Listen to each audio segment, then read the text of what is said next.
جاہلوں کے لیے بہترین چیز خاموش رہنا ہے۔ کسی عالم سے 1 گھنٹے کی گفتگو 10 سال کے مطالعے سے زیادہ مفید ہے۔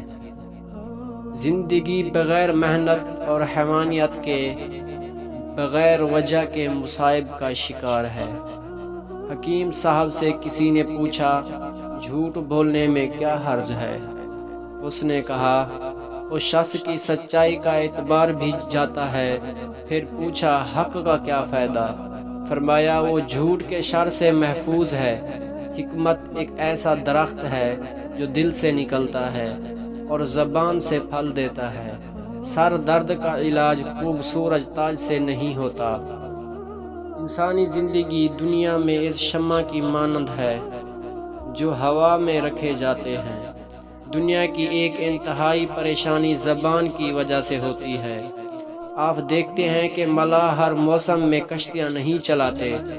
ہر خیال کو عملی جامہ پہنانے کے لیے ہمیشہ تیار نہ رہیں، کیونکہ صحیح وقت پر صحیح کام فائدہ دیتا ہے۔